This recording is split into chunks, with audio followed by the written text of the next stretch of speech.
you to go absolutely wild, cheering, screaming, absolutely crazy running. Wonderful speaker. It's Jim Slaven, please!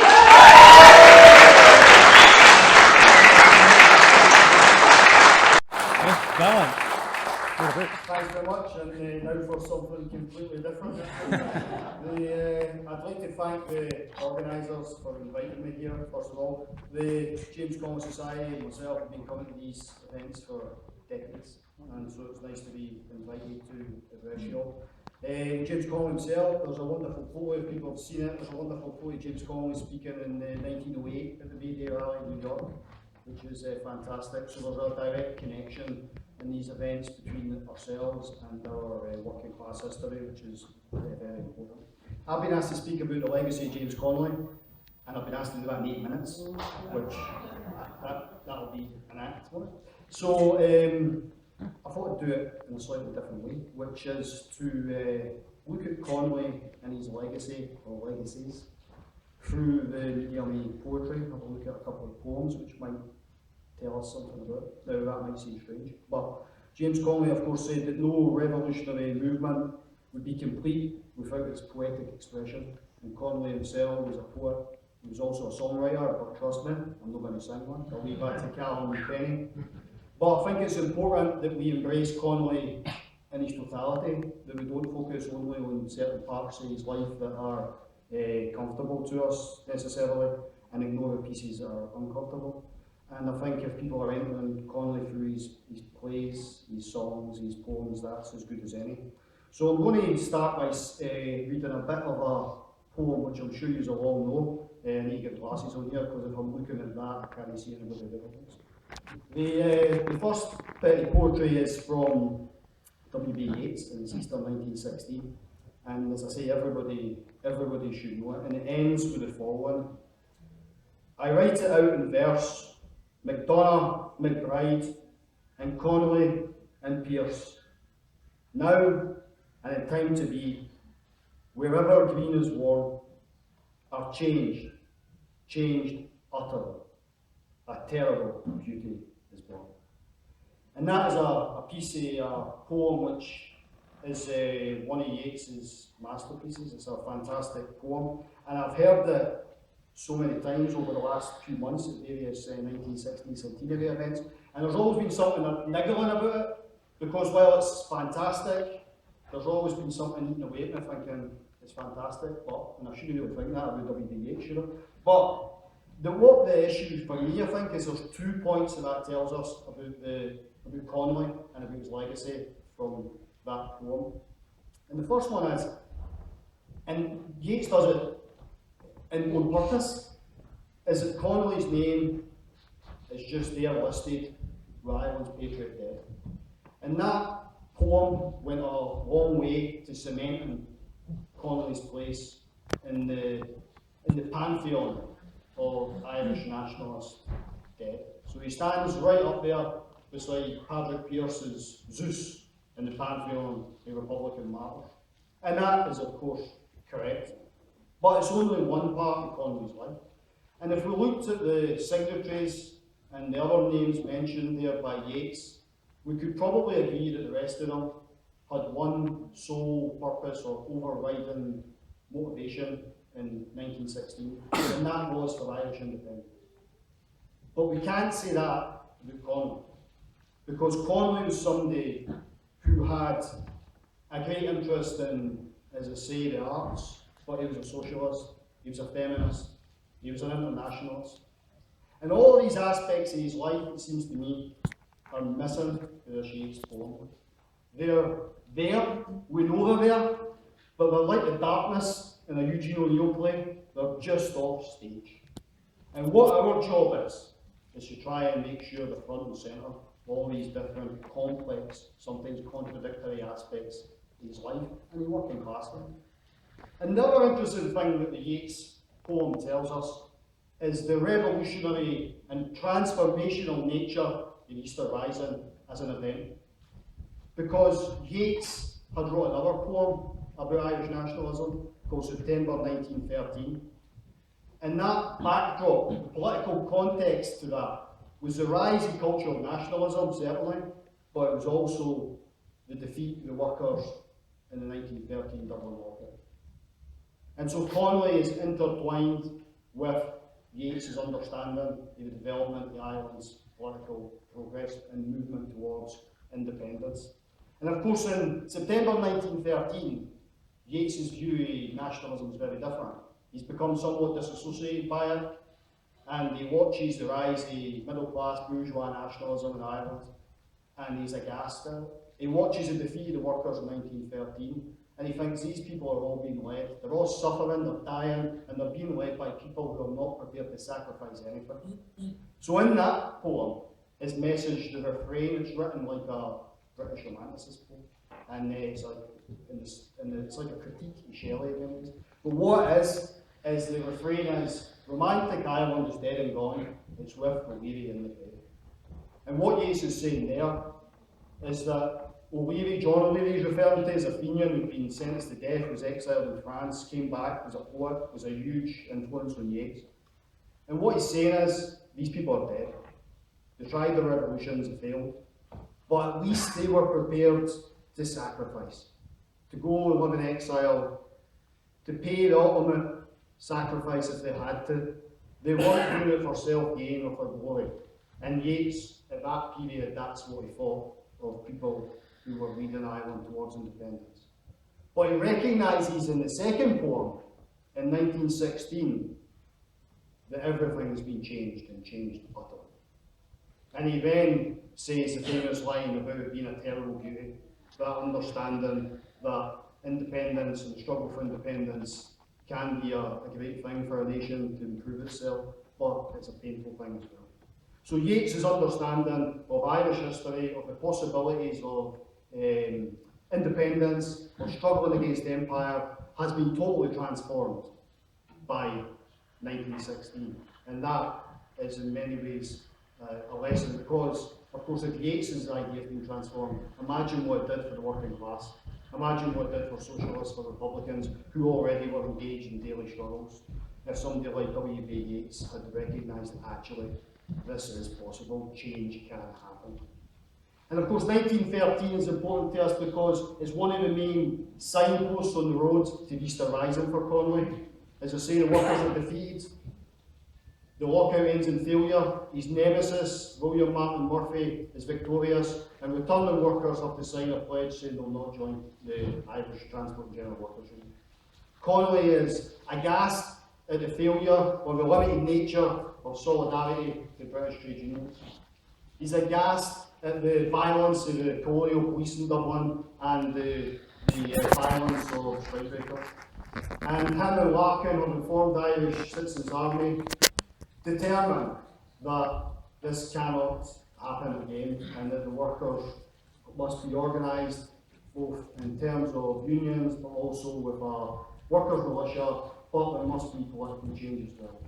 Larkin goes to America, Connolly stays to continue the struggle, and of course a year later we have the First World War, and again Connolly sees it as a huge blow where his hope for international socialist solidarity against the war flounders as people turn towards chauvinism and defending their own nations in the war.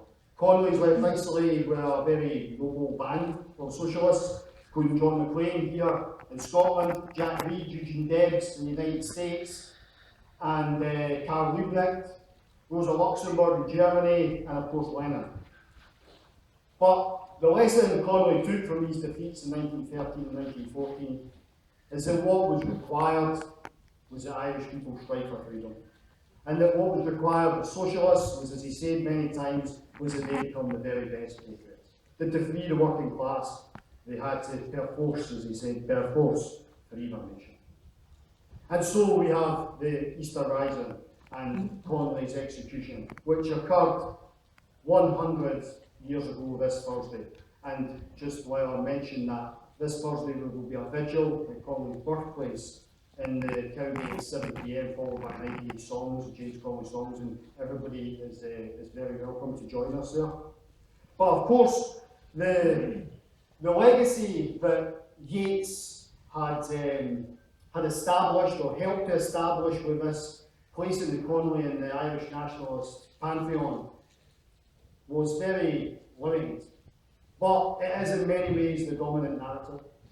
The centenary events this year, and as I say, I've heard that poem hundreds of times, and I've heard many speeches, some good, some bad, some indifferent, some mad. But the dominant narrative is one of Irish independence, nationalism, and Connolly's place within it, and the socialism, the internationalism, the feminism, the anti-war writings is all very much seen as a secondary aspect of his life, which I think is a mistake. I say that not as a criticism in any events that people have organised or attended, because some have been wonderful. And despite the fact my initials are the same as Joe Stalin's, I've found myself quoting Chairman Mao a lot this year and saying like 1,000 flowers bloom, because I think, irrespective of whether we agree with the content or quality of some of these centenary events, what they have done is broadened people's understanding in 1916, and they have brought new people, new generations of people to James Connolly, and if they turn to his writings, then that is a definite step in the right direction as far as we are concerned. I'd also like to now suggest an alternative legacy, an alternative narrative, and it's one that's pointed to another bit of poetry by Sorley MacLean, who is, I'm sure we agree, Scotland's greatest ever poet. If people disagree, some people say Burns, but my only objection with Burns, well, a few, but my main objection is that Thomas Carlyle referred to Burns as being of the right Saxon stock. And anybody knows what Thomas Carlyle, for people like me, with an Irish Catholic background, then you'll know why I didn't like Thomas Carlyle's endorsement. So I think Sorley MacLean is a fantastic poet. He was a great admirer of James Connolly through his life, and he referred to him and to John MacLean as well. So I'd like to read just the last stanza of one of Sorley MacLean's great poems, and it's called The National Museum of Ireland. And he wrote it after he visited there, and he looked at James Connolly's blood-stained shirt, the shirt that he had wore where the British had strapped him to a chair, and he shot him on May the 12th, 1916. And Sorley MacLean, I think, offers us another narrative of Connolly's life. And he writes, "The great hero is still, sitting on the chair, fighting the battle in the post office and cleaning streets in Edinburgh." And what Sorley MacLean is doing here, as he's saying, Yeats is right. Yeats is right. Connolly will always be remembered for the battle of the GPO. He will always be the man who's died by a chair and shot. He will always be in the pantheon of the Irish patriots. But what MacLean does that Yeats doesn't do, and what MacLean does that many this year in the centenary have not done, is he interjects the proletarian character of James Connolly. He interjects the socialism, and he points out to us that he'll always be with the workers, that he'll always be with us in Edinburgh. And that is a fantastic message of him. And as we go forward and think about Connolly's legacy moving towards 2 years' time, which is the 150th anniversary of his birth in the Cowgate, it's the Sorley MacLean message that the James Connolly Society worked on, which is that we recognise Connolly's role in the struggle for Irish freedom. We recognise that means a 32-county socialist republic. It doesn't mean a celebration of a free state, a partitionist scenario where gone being corrupt political elite in the south and the colonial legacies of sectarianism and occupation in the north. But we also recognise that the world has moved on, and we recognise that that is a matter for the people of Ireland. And our focus as working class people with Edinburgh, our focus is on commemorating, celebrating Connolly's life, focusing on the life aspect here rather than the death. And so I'd ask everyone to keep an open mind as we move forward, because the centenary year is a particular year. But as we move beyond that, there will be initiatives put in place to widen access to James Connolly in Edinburgh, to widen access to James Connolly in Scotland, to look afresh at his life and not just focus on that sort of Yeatsian aspect of it. Because what Sorley MacLean is telling us is that Connolly lives, and he lives here among us in the streets of Edinburgh as much as he does in the Pantheon in Dublin. And when I was struck with him, I didn't know the route of the march because I thought it was going to be But I was struck as we went on the march that I often get in trouble on Twitter because I refer to Edinburgh as Connolly City. I do it just by pure habit. And it struck me when we went on the march just how much Connolly City is and just how much he lives with us. Johnston Terrace, where we began, overlooks Kingstable Road, where Connolly lived, where his family's extended family lived as well, where his dad worked as a manure carter in the yard, and where James himself, when he returned here in 1890 with his wife, where he worked as a manure carter as well. And then we wander through the streets that he would have known so well, and passing his birthplace on the Cowgate. And passing right along towards St Pat's, we come past Blackfriars Street, where his mentor, John Leslie, lived as well, who infused that notion, the Irish republicanism and socialism together. It was Leslie that spoke, trying to get the orange and the green to blend into deepest red. And these are ideas that he learned in Edinburgh and that Connolly took all over the world. So, in terms of Connolly's legacy, that's for lawyers to build. It's for all of us to create a working class organisation that is actually able to offer a working class perspective to these issues that we've already heard mentioned today, the refugees, the poverty, the state abuse of power, etc. What's missing from the political debate is a working class perspective. Connolly understood that absolutely, and his working class nature, the character of the working class was in everything he did, and we need to take that lesson forward. So Scotland's a complicated place in 2016, as we all know, and I didn't want to mention the election result, because probably everybody will mention the election result. But what I would say is, Scottish history isn't just about flags. It's not just about solitary Union Jack. It's also about working class people. And Edinburgh's history isn't just the history of tartan or whiskey. Edinburgh's history is an immigrant history as well. And it's up to all of us to embrace that and to really make this James Connolly City. Thanks very much.